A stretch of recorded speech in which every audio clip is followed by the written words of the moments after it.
오늘날 많은 교회들이 참된 교회라고 스스로 자부하고 있습니다. 그러다 보니까 어느 교회가 참된 교회인지 정말 헷갈릴 때가 너무나 많이 있습니다. 심지어 이단들도 자신들은 성경대로 하고 있다라고, 그러면서 참된 교회다라고 말을 하고 있습니다. 그러면서 어떤 사람들은 브랜드 있는 아파트가 좋지 않느냐, 대기업이 지은 아파트가 좋은 아파트가 아니냐라는 논리로서 사람들이 많이 다니는 교회가 참된 교회요, 하나님이 함께하는 교회다라고 이야기합니다. 초대교회를 봐라, 3,000명이나 되지 않느냐라는 논리입니다. 하나님께서 보내주셨으니까 성장한 것 아니냐, 이런 성장을 하나님께서 허락하셨으니까 그런 교회가 참된 교회다라고 사람들이 생각하고 있다라는 것입니다. 정말 그렇습니까? 그렇게 말한다면 그렇게 컸고 부유했고 풍부했던 라오디게아 교회는 어떤 교회였습니까? 또 그것과는 반대로 칭찬을 받았던, 칭찬만 들었던 서머나 교회나 필라델피아 교회는 어떤 규모를 가진 교회였습니까? 너무나 적고 초라한 교회였지 않습니까? 거기다 하나님은 그렇게 수천 명을 자랑했던 예루살렘 교회를 흩어버리시기까지 하지 않으셨습니까?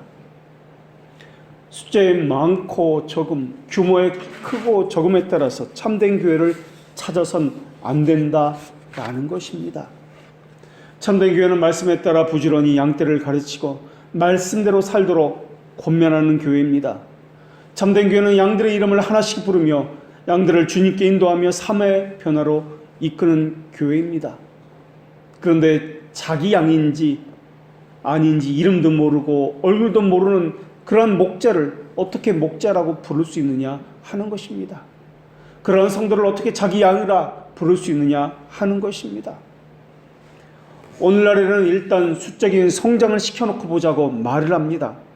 수많은 교회가 이러한 생각을 가지고 수단 방법을 가리지 아니하고 수적 성장을 도모하고 있습니다. 그렇게 해서라도 하나님께서 부흥을 주셨다고 인정받고 싶어 합니다.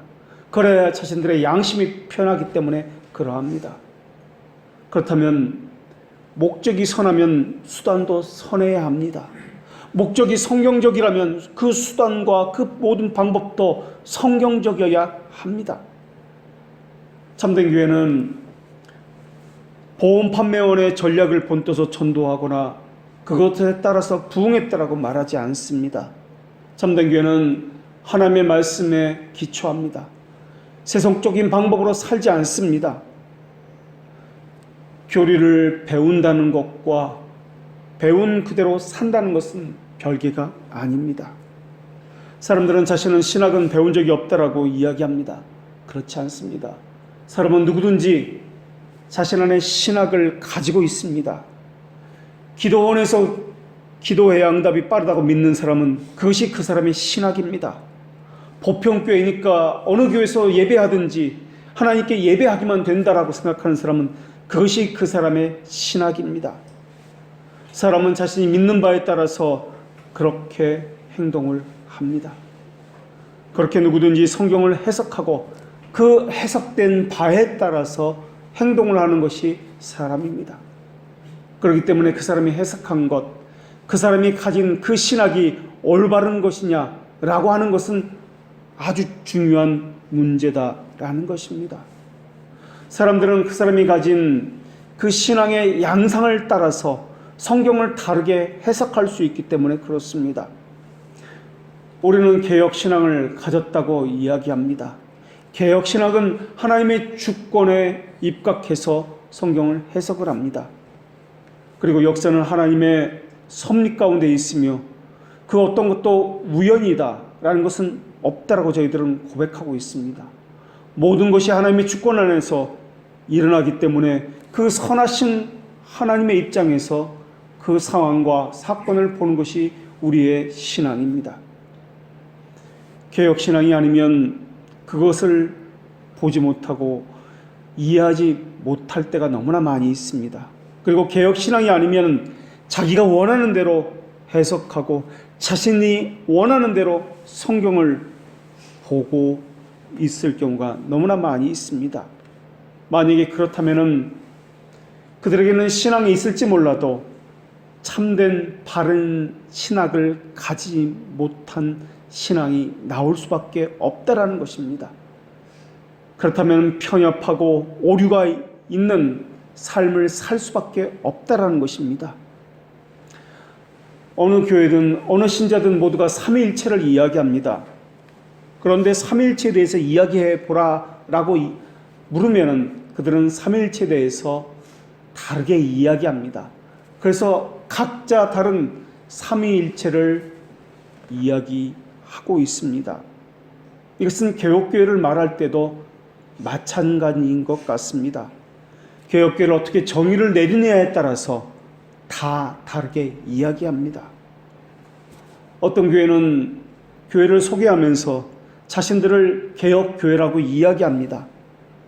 그런데 어떤 교회는 개혁교회라고 이야기하는데 개혁 신학은 없고 윤리 도덕적인 개혁만 강조하고 있습니다. 만약에 바른 신학이 없다면 그러한 것은 바른 개혁교회가 아닙니다. 교회는 윤리 도덕적인 것을 말하는 것이 아닙니다. 교회를 개혁하자는 것도 개혁교회가 아닙니다. 개혁교회라면 바른 신학이 전제되어 있어야 합니다. 바른 신학에서 나오는 것이 바른 신앙이기 때문에 그렇습니다. 바른 신학이 없으면 자기 나름대로 자기 보기에 좋은 대로 할 것입니다. 사회제도, 문화를 개혁하고자 하는 것이나 도덕적으로 흠이 없고 정결케 하려는 것은 개혁신학이 아닙니다. 그것은 진보신학입니다. 교회나 사람은 개혁의 주체가 아닙니다. 오히려 개혁의 대상입니다. 교회는 수동적이며 그래서 객체입니다. 구원이 수동적이라는 것과 같은 이치로서 말입니다. 이스라엘을 보십시오. 이들에게는 삶이 있었는지는 모르겠습니다. 그러나 바른 신학은 없었습니다. 그러다 보니까 구원의 역사가 자기들과는 다르게, 자신의 생각과는 다르게 흘러가는 것을 그들은 보기 시작했습니다. 그들 가운데 어떤 이들은 이것은 왜 이러지? 라는 의문을 가졌을 것입니다. 또 어떤 이들은 이것은 우리가 알고 있는 바가 아니야, 우리가 배운 바가 아니야 라고 그렇게 생각했을지도 모르겠습니다. 그러나 또 어떤 이들은 그런 생각을 하면서도 더욱 강하게 자신의 신념을 붙들고 그렇게 결단했는지도 모르겠습니다. 구원을 약속받은 이스라엘이었습니다. 그러나 지금 눈에 보이는 상황은 약속의 실현이 믿을 수도 없고 믿지 않을 수도 없고 지금 어떤 자세를 취해야 되는지 모를 정도가 되었습니다. 참된 신자라면은 자기 안에 모순이 발견되거나 불합리함이 발견되면은 갈등을 하나 반드시 고치게 되어 있습니다. 그러나 불신자며 이단들은 모순을 말해줘도 그들은 알아듣지 못합니다. 그냥 지나쳐버립니다. 듣지 않고 자기들의 말만 하기 때문에 그렇습니다. 이들은 어둠의 영에 붙들려 있기 때문에 그렇습니다. 하나님의 약속은 이스라엘이 행한 것에 의해서 좌우되지 않습니다. 하나님이 하신 약속은 이스라엘이 예수 그리스도께 보인 반응 때문에도 좌절되지 않습니다. 사람들의 태도나 부정적인 말 때문에 변할 수도 없는 것이 하나님의 약속입니다. 우리가 그분을 힘입어 살며 기도하며 존재하는 것이 아니며 하나님이 우리를 힘입어 살며 우리 행위를 의지하여 존재하는 것이 아닙니다. 사람은 그 안에 있는 모든 것들이 악을 향하며 줄다름을 치며 하나님을 거부하고 있습니다. 사람의 본성은 하나님의 신적인 속성과 정반대로 행하고 있습니다. 그래서 교회가 존재하는 이유는 그런 사람들의 본성이 어떠함을 보게 만드는 것입니다.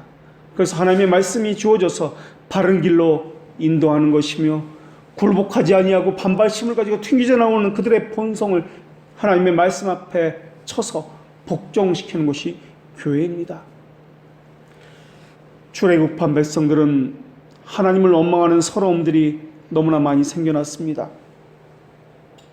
처음에는 출애굽한 것이 너무나 감사했고 너무나 기뻤습니다. 그 모든 것이 하나님의 은혜라고 여겼습니다. 그런데 잠시 후에 그들은 그렇게 찬양했고 감사했던 그 만나에 대한 맛을 잃어버렸습니다. 지겨워졌습니다. 지루해졌습니다. 맛대가리 없는 것이라고 그들은 생각했습니다. 그러자 불만이 여기저기서 터져나오기 시작합니다. 우리에게는 이 만나밖에 없습니다. 이것 때문에 지겹고 짜증납니다. 미움과 다툼과 실증과 원망함에 나타나기 시작했습니다. 처음에는 그렇지 않았습니다. 그것이 얼마나 기뻤고 감사했는지 모릅니다. 그런데 이제는 자신의 처지에 대한 서러움이 솟아나기 시작했습니다. 도움은 끊어진 것 같은 절망이, 또한 하나님을 향한 원망과 애굽 생활에 대한 그리움이, 그때 먹고 마시던 것들에 대한 그러한 갈급한 욕망들이 마치 벌떼처럼 들고 일어나기 시작한 것입니다. 그 이유가 무엇입니까? 하나님이 싫다는 것입니다. 하나님의 말씀이 싫다는 것입니다. 그런데 시편 기자는 보십시오. 우리가 생각하는 그 딱딱한 율법이 무엇이라고 그렇게 고백하고 있습니까? 꿀송이보다 더 달다고 고백하고 있지 않습니까? 우리는 성경을 읽을 때 누가 누구를 낳고 하는 부분은 읽기 싫어합니다. 우리는 성경을 읽을 때 성망이 어떻고 제사장 복장은 어떻고 제사는 이렇게 저렇게 한다, 이런 것은 다 건너뛰고 성경을 읽을 때가 너무나 많이 있습니다. 이런 태도로 말씀을 대한다는 것은 그 속마음에는 내가 원하는 것만, 내가 듣기 좋은 것만 선택해서 듣겠다라는 태도가 있다라는 것입니다. 이것이 바로 신앙생활할 때도 우리 안에 있다라는 것입니다. 이런 태도가 악한 태도입니다. 이러한 것을 고치기 위해서 교회가 필요합니다. 계속해서 우리 안에 그러한 것이 있다는 것을 듣게 해주고 고치도록 해줘야 합니다.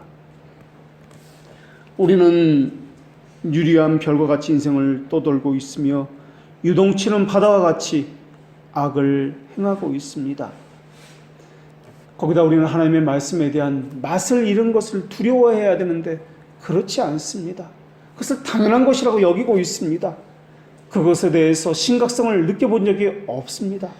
먹든지 마시든지 무엇을 하든지라고 말씀을 하고 있습니다. 먹든지 마시든지는 일상이며 본성적인 것과 관련되어 있습니다. 그것을 통해서라도 본성적인 것을 하는, 일상적인 것은 누구든지 하는 것을 통해서도 하나님의 영광을 기억하라 라는 것이 하나님의 말씀이었습니다. 밥 먹을 때 누가 하나님을 생각하면서 먹겠습니까? 잠을 잘 때 누가 자신의 심정을 하나님을 향한 그리움으로 가득 채우면서 잠을 자겠습니까? 본성적이니까 그냥 하는 것입니다. 하나님을 잊어버리고 내 욕심에 따라서, 내가 원하는 것에 따라서 그렇게 그냥 하는 것입니다. 그러나 성경은 그렇게 하지 말라라는 것입니다. 하나님은 이스라엘 백성과 언약을 맺으셨습니다. 그 언약에는 의무가 항상 함께 주어집니다. 그러나 이스라엘은 언약이라는 그 내면, 그 표면만 가지고, 그 형식만 가지고 제멋대로 살아가는 삶을 살기 시작합니다. 하나님은 우리 양심을 깨우치기 위해서 계속해서 말씀을 보내셔서, 선지자들을 보내셔서 우리의 양심을 깨우고 계시건만 그들은 자기 멋대로 성경을 해석하기 시작합니다. 하나님께서 우리의 양심을 깨울 때는 두 가지 반응이 나타납니다. 하나는 신자의 반응이요, 하나는 불신자의 반응입니다. 신자의 반응은 부끄러움과 돌이키고자 하는 열렬함과 회개의 삶이 나타납니다. 왜냐하면 성령께서 그 안에 역사하시기 때문에 그렇습니다. 그러나 그렇지 않은 자는 자기 본성대로 하기 때문에 반발심을 가집니다. 자기가 뭔데 그래? 왜 이래라 저래라 하는 거야? 그래서 자기 양심에 불편한 것, 자기 육체의 본성에 어울리지 않는 그러한 것을 피하길 원합니다. 그 말씀을 듣지 않기를 원합니다. 가인은 저주받은 사람이었습니다. 가인이 이렇게 말했습니다. 내 죄벌이 너무 중하여 견딜 수 없나이다. 그렇게 말한 가인에 대해서 우리는 너무나 잘 알고 있습니다. 죄를 지었지만은 하나님의 말씀이 내게는 너무나 과중하다라는 것입니다. 이것은 궁극적으로 하나님의 말씀이 싫다라는 것입니다. 하나님의 말씀을 받을 만큼, 그것을 실천할 만큼 내 형편은 너무 안 좋습니다. 내 상황을 보십시오. 내 육체의 게으름을 따라 살기를 원합니다. 내가 보기에 좋은 대로 살기를 원합니다. 이것이 그들의 속마음입니다. 하나님은 그러나 모든 질병을 고치시는 하나님이십니다. 하나님은 진홍같이 붉은 죄라 할지라도 양털같이 희게 만드실 수 있는 분이십니다. 하나님의 말씀을 권하실 때는 그저 우리 귀를 즐겁게 하기 위해서가 아닙니다. 우리가 원하는 대로 그 욕망대로 하라고 그것을 붙이기 위해서 말씀을 보내시는 것이 아닙니다. 하나님께서 보내시는 그 말씀은 우리의 양심을 각성시켜서 선한 양심을 갖게 하기 위해서입니다. 그렇기 때문에 우리의 양심이 각성될 때 하나님을 더더욱 영화롭게 할 수 있다는 것을 우리가 기억해야 할 것입니다. 타락하고 부패한 인간에게 영원하고 불변한 것은 없습니다.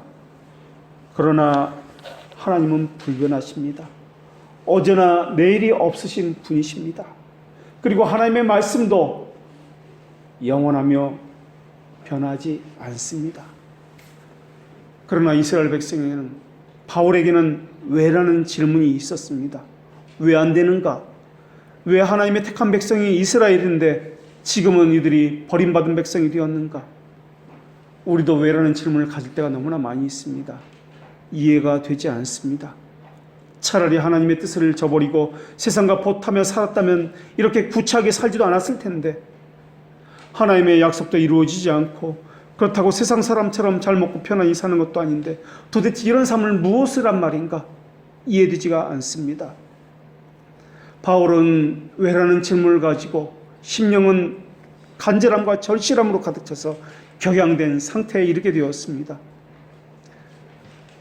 간절함과 절실함이 없는 사람은 이것도 좋고 좋다는, 저것도 좋다는 마음을 가지게 될 것입니다. 좋은 게 좋은 거지 뭐 라는 생각을 할 정도로 그렇게 될지도 모르겠습니다. 그러나 간절함과 절실이 있는 사람은 이것 외에는 죽습니다. 이것이 되어야만 합니다라는 심정을 가질 것입니다. 그런 사람은 하나님 외에는 기댈 곳이 없습니다. 하나님 외에는 알지 못합니다 라는 자세로 살 수밖에 없습니다. 바울은 유대인들을 깨우치고 싶었습니다. 간절한 심정이 되어서 그들을 하나님께 돌이키고 싶었습니다.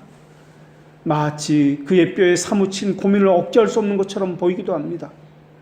그러면서 바울은 자기 백성들을 그 멸망을 애통해하고 있습니다. 이것은 바울이 하나님께서 아브라함과 맺은 언약이 패해졌다는 어리석은 입장을 취하고 있는 것처럼 보이기도 합니다. 그런데 오늘 본문에서는 무엇이라고 말씀합니까? 하나님의 말씀은 패할 수 없다라는 것입니다. 하나님의 말씀은 하나님의 하나님 되심과 직결되기 때문에 그렇습니다. 하나님께서는 보증을 하셨습니다. 이 모든 날 마지막 날에는 아들을 통하여 우리에게 말씀하셨으니 할 때 그 보증이 바로 이 아들 그리스도였습니다. 하나님이 이 아들을 만유의 상속자로 세우시고 또 그로 말미암아 모든 세계를 지으셨느니라 할 때도 이 아들이 바로 그리스도였습니다. 하나님은 그리스도로 보증하셨고 성령님으로 그 약속을 인치셨습니다. 그러나 이스라엘이 잘못 알고 있었던 것이 있었는데 하나님의 자녀가 되는 것은 혈통으로 되는 것이 아니라는 그 사실을 그들은 몰랐다라는 것입니다. 이스라엘은 혈통으로 된다고 생각했습니다.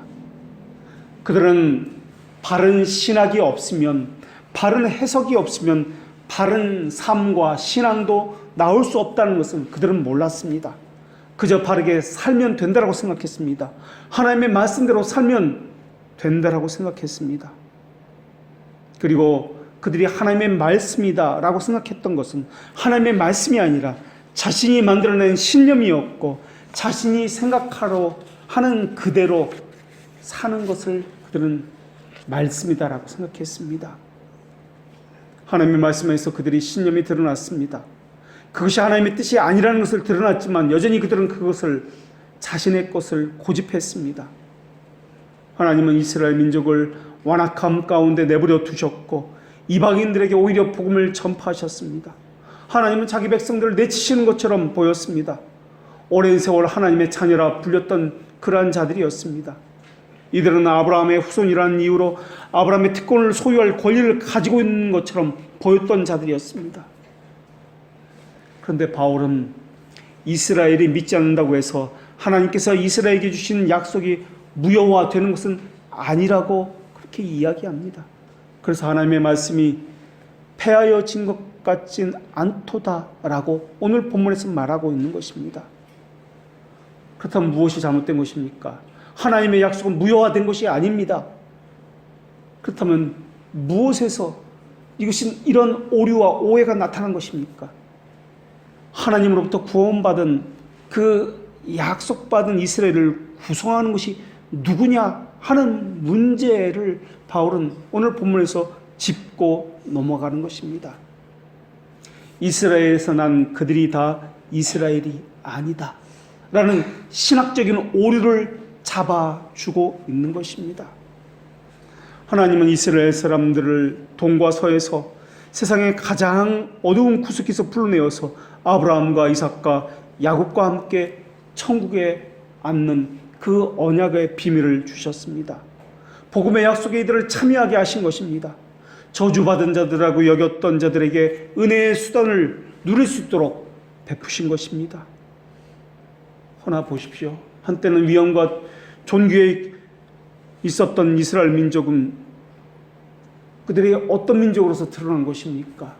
그들에게 숨겨졌던 은혜가 그들에게 밝히 보여졌습니까? 이스라엘 민족은 에봇도 있었고 드라빔도 있었고 제사도 있었습니다.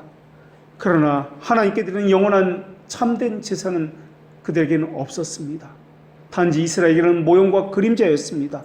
그래서 영원한 참된 예배를 그리워하는 그리움은 주셨습니다. 웨스트민스터 대교리 문답 113문에서는 하나님의 말씀을 잘못 해석하는 것이나 잘못 적용하는 것은 모두 죄다라고 고백하고 있습니다. 성경을 잘못 해석하는 것, 잘못 적용하는 것, 이것은 죄라는 것입니다. 하나님, 우리는 유한한 단순한 존재이지 않습니까? 지혜에서 부족한 존재이지 않습니까? 우리가 성경을 잘못 해석할 수 있는 것 아닙니까?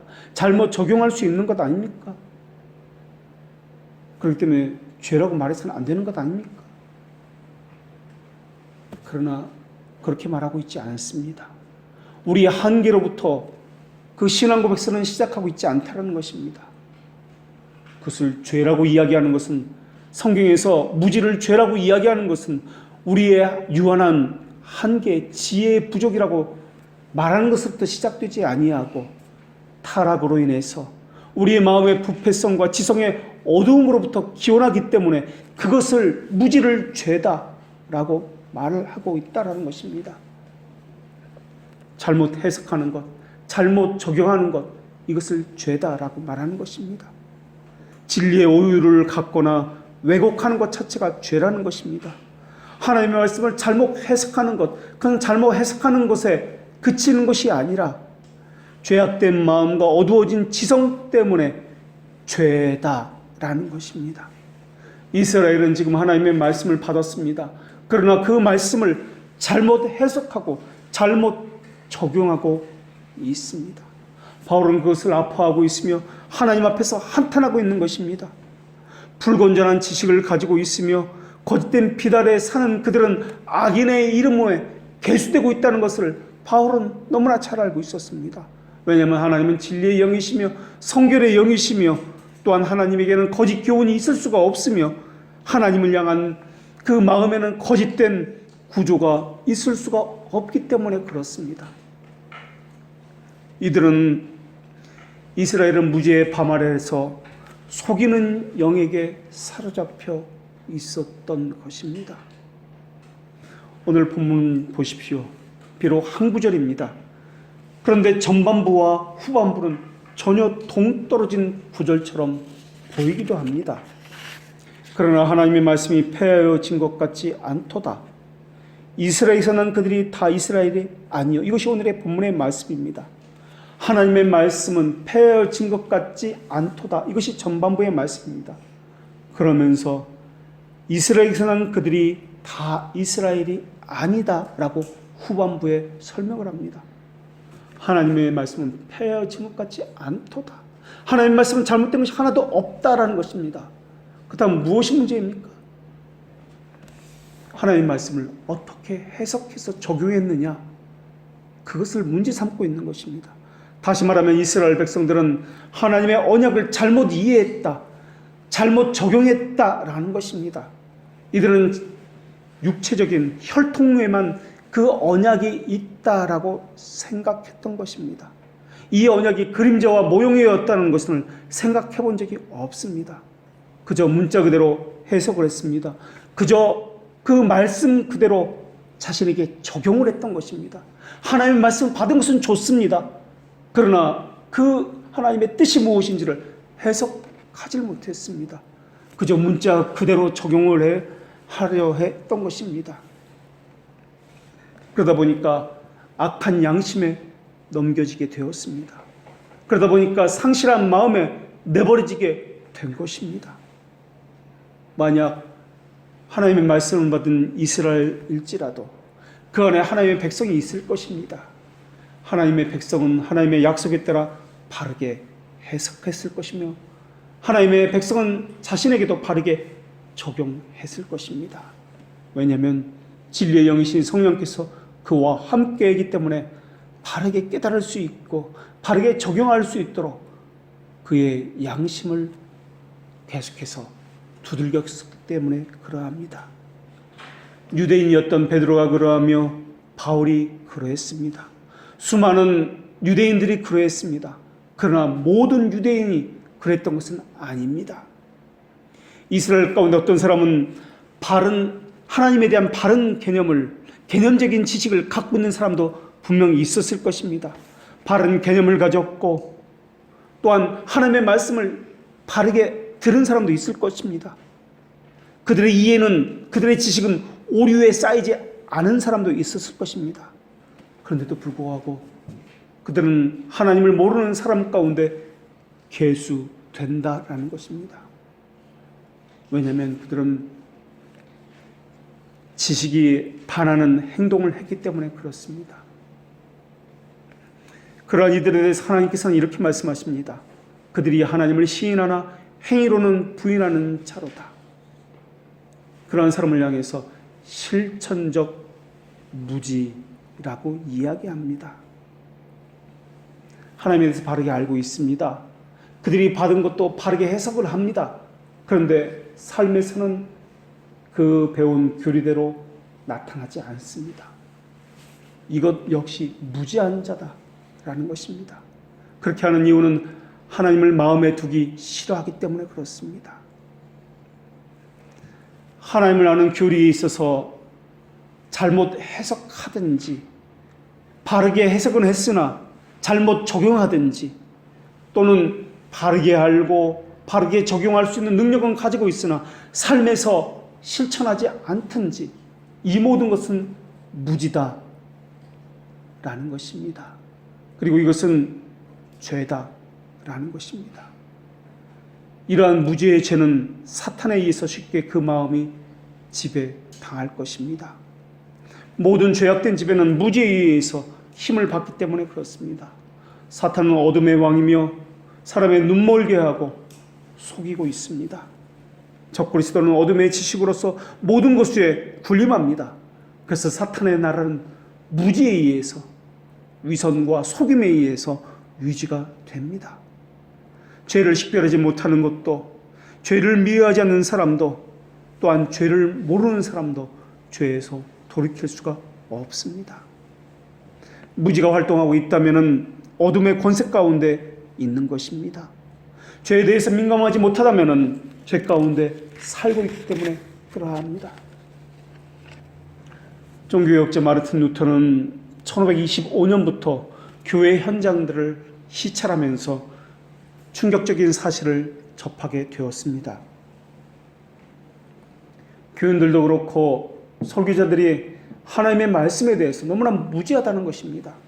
그래서 교리교육이 필요한 것을 절실히 깨닫고 소규리 문답을 만들고 그 서문에 이렇게 썼습니다.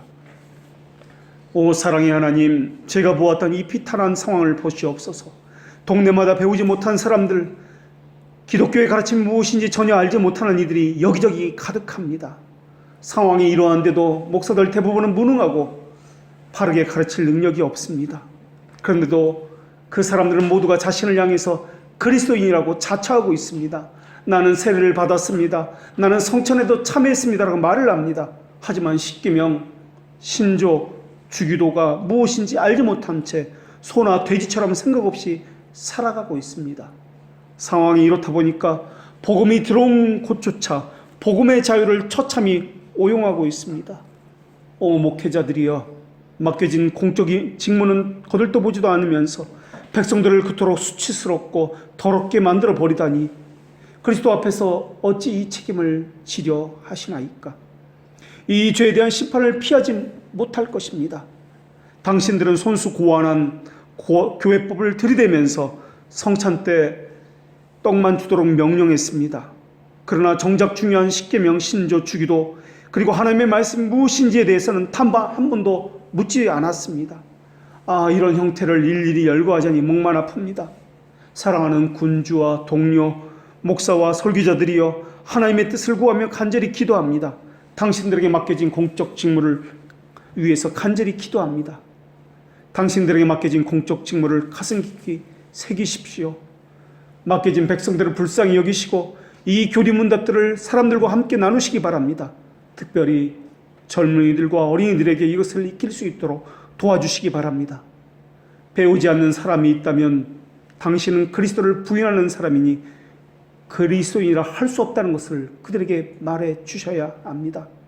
그런 사람이라면 성찬을 받을 자격도 없고 유아세례 때 아이의 후견이 될 자격도 없습니다. 그리스도 안에 있는 자유를 지킬 만큼도 누릴 수 없으니 차라리 교황과 그 무리들에게 보낸 편이 낫습니다. 마귀가 그들을 인도할 것이기 때문에 그렇습니다. 배우지 않으려는 사람이 가정과 일터에 있다면 부모와 주인은 그런 자에게 물 한 잔도 주지 말아야 하며, 군주라면 그런 버릇없는 놈들은 영지에서 쫓아버리는 것이 낫다라고 말해 주어야 할 것입니다. 물론 신앙은 누구나 강요할 수도 없고 강요해도 안 될 것입니다. 그럼에도 불구하고 배워야 한다는 것을 꾸준히 알리고 경고해야 합니다. 이것은 어떤 것이 바른 먹거리이고 그렇지 않은 것인지 분명히 알고 살아야 하는 것과 같은 이치입니다. 어떤 도시에 살려면은 믿음이 좋은 신자이든지 그 사람이 악당이든지 상관없이 그 도시의 법을 알아야 하고 그 도시의 법을 제대로 지켜야 그곳에서의 삶을 살 수가 있습니다. 이와 마찬가지입니다. 복음의 자유를 누리고 싶다면 누구든지 막론하고 복음이 무엇인지 배워야 합니다. 제발 목사와 설교자들이여 정신을 차리십시오. 우리에게 맡겨진 직무는 교황 아래 있을 때와는 다릅니다. 목회자의 직무는 엄숙하며 거룩한 하늘의 부르심입니다. 그러므로 더 많은 땀과 노력, 위험과 시련이 우리를 기다릴 것입니다. 세상에서는 보상이 적을 것입니다. 돌아오는 감사도 적을 것입니다. 그러나 우리가 충심으로 성실히 우리에게 주어진 직무를 행할 때 그리스도께서 바로 우리의 보상이 되실 것입니다. 모든 이에게 은총을 베푸시는 하나님 아버지, 우리를 도우소서. 우리 주 그리스도로부터 오는 찬양과 감사가 하나님 아버지와 영원히 함께 하시기를 바랍니다. 아멘. 그러면서 소결의 문답의 서문을 마칩니다. 칼빈도 그러했습니다.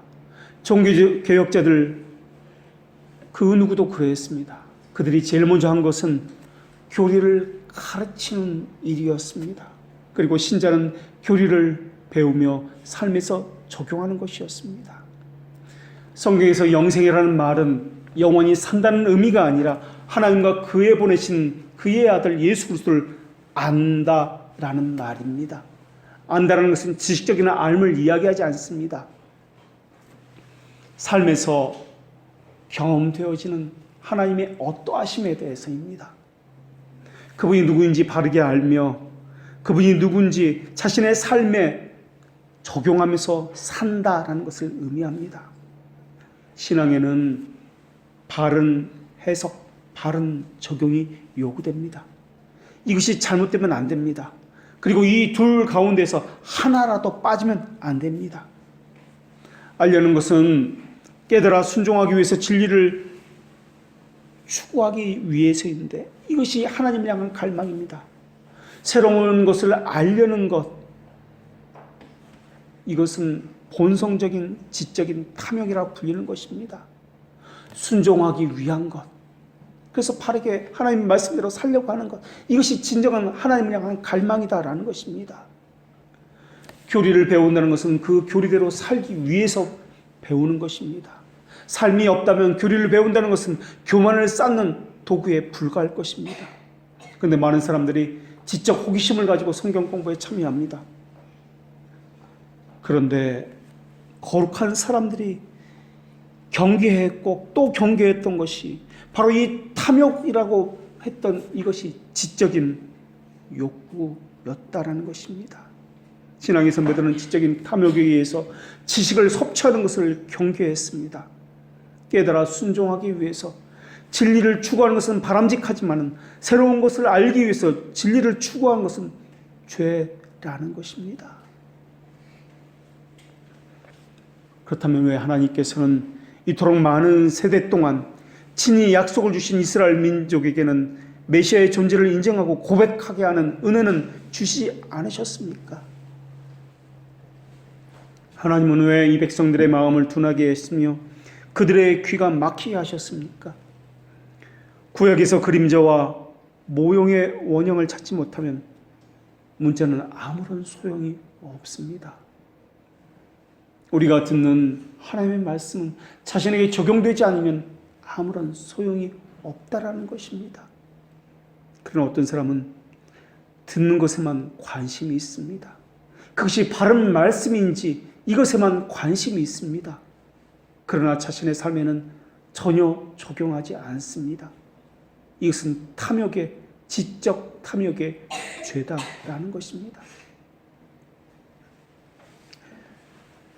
우리가 민수기는 출애굽한 백성의 숫자를 센다 그래서 백성민자 해서 민수기다.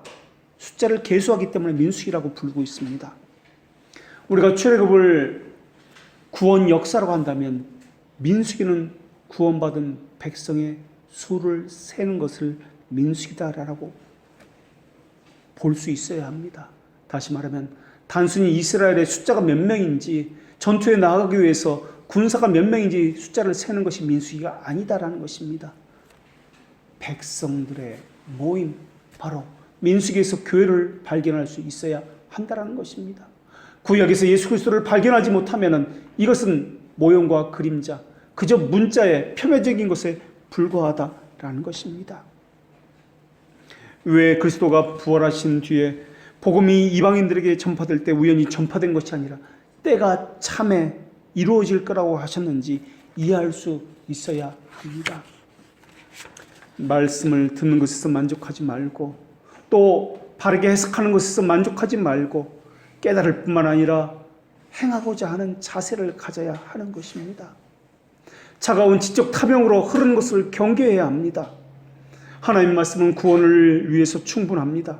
구원을 위해서 필요한 모든 것을 포함하고 있습니다. 그러나 그것이 내게 적용되지 않냐면 그것은 아무런 소용이 없습니다.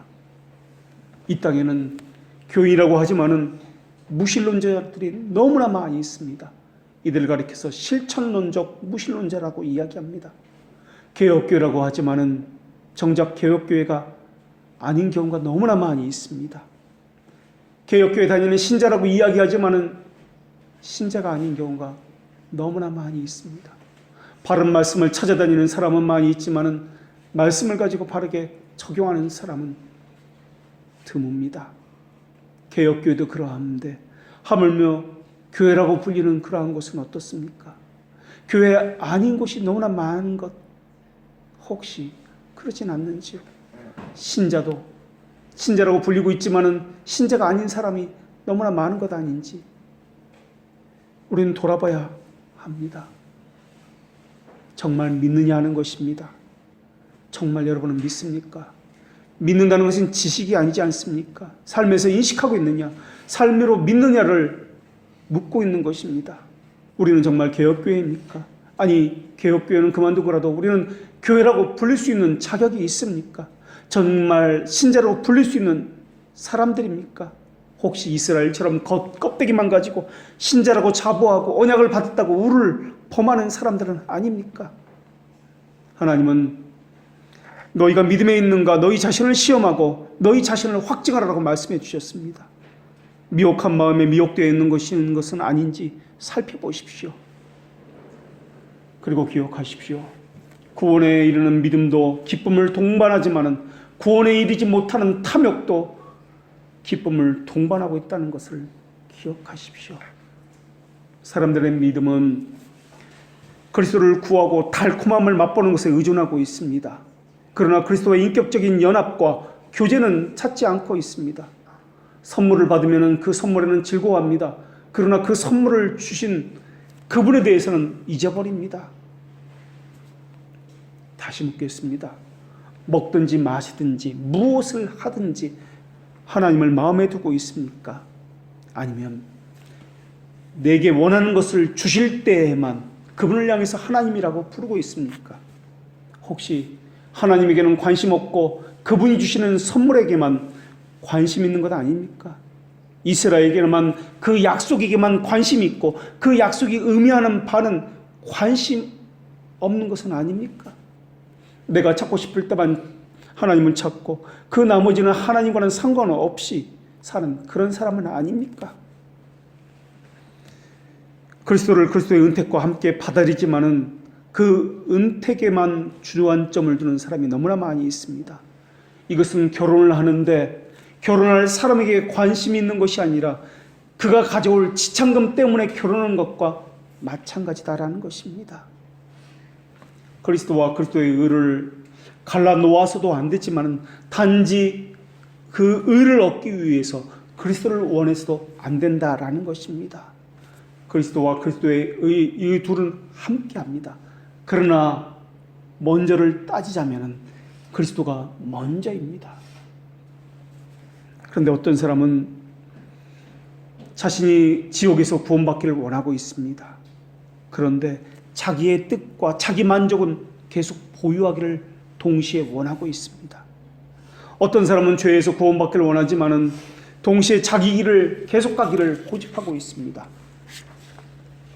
성경이 자기 자신의 길을 고집하는 것을 죄의 본질이다라고 말을 하고 있는데도 말입니다.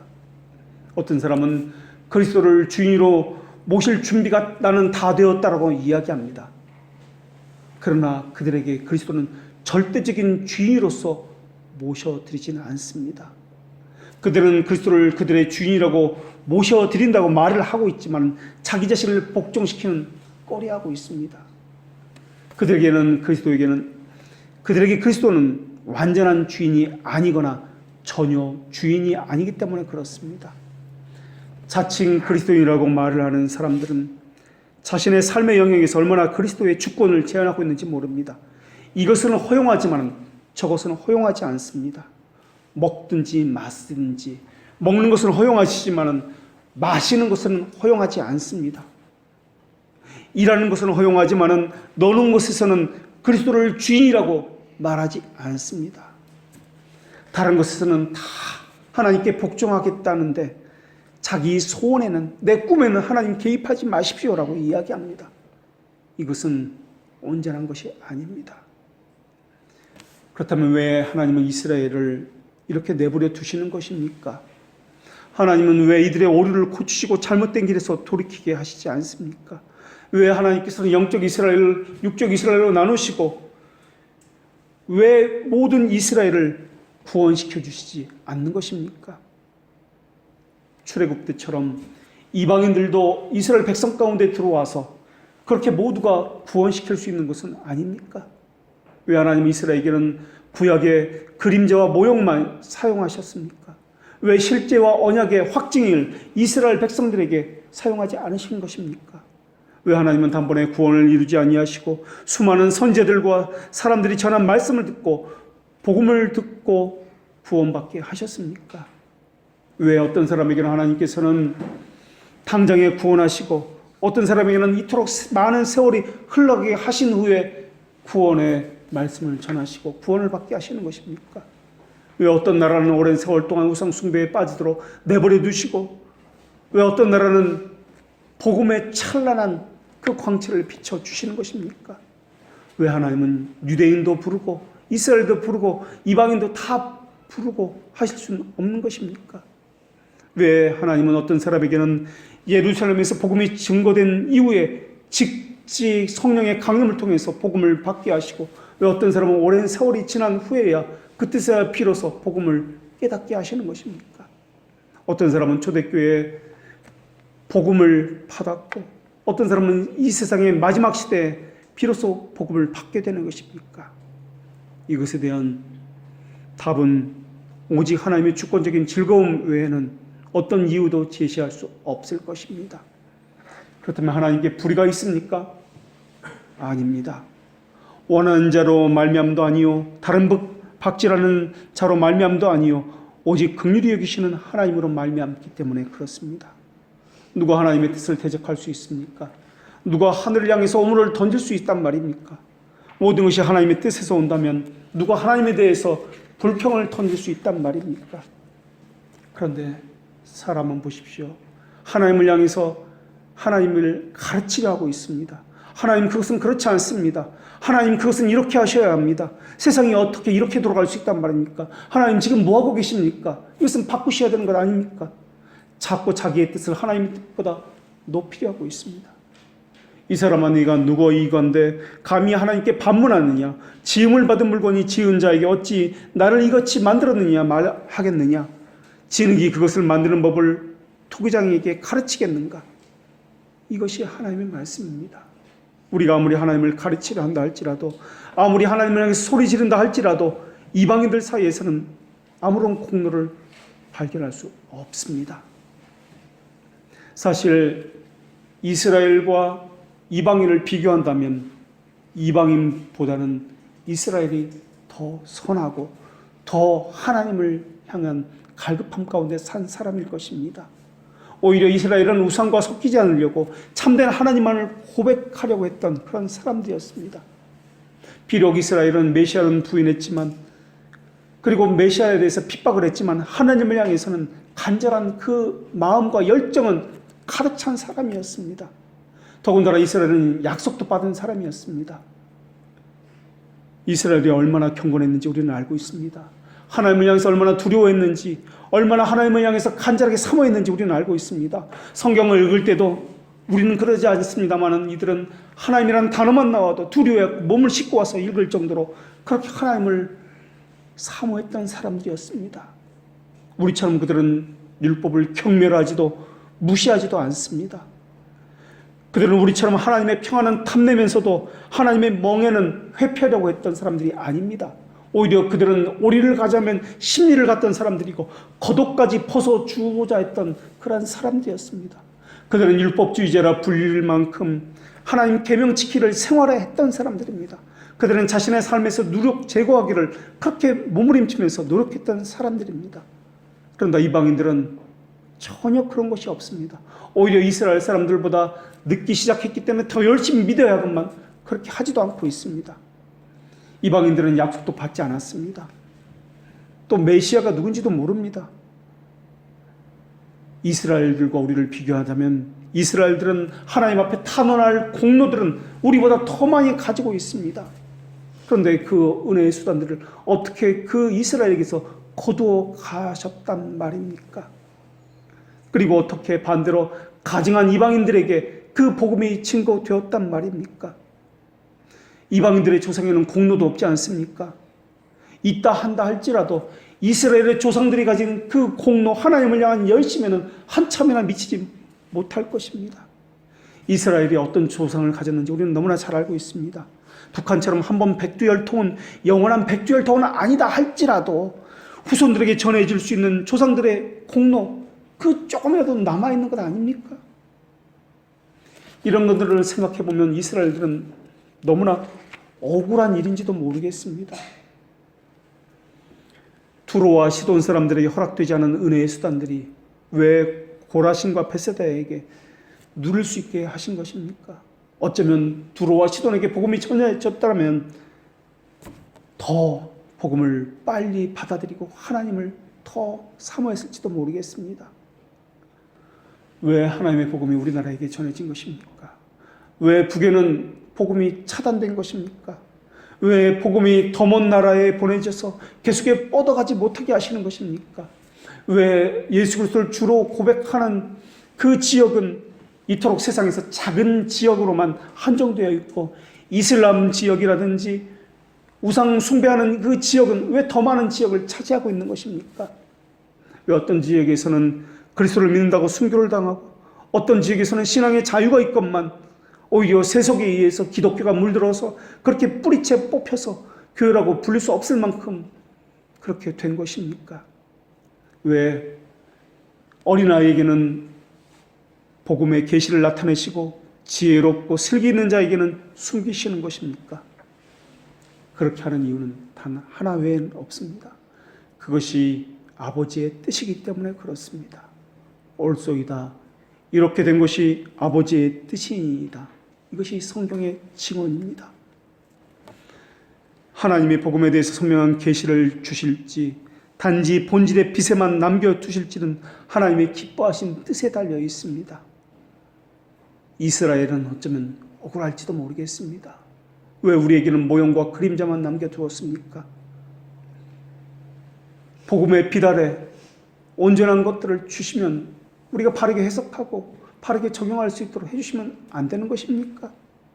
그러나 이스라엘이 받은 그 약속 자체가 우리가 지난주에 살펴본 대로 그 약속 자체가 그림자의 모형 자체가 이스라엘에게 크나큰 은혜였다라는 것입니다. 그 어떤 민족도 받지 못한 그 은혜를 이스라엘 민족은 받았습니다. 혹시 우리도 그 약속과 그 은혜를 받았지만은 이스라엘처럼 잃어버린 사람은 아닌지 우리 자신을 돌아봐야 할 것입니다. 바른 신학은 받았으나 자신에게 적용하지 않는 무신론자인지도 모르겠습니다. 또 우리가 가진 것이 바른 신학일지라 할지라도 바르게 해석하고 있는지 바르게 적용하고 있는지 이것도 돌아봐야 합니다. 하나님의 말씀은 하나님의 언약은 패한 적이 단 한 번도 없습니다. 기도하겠습니다.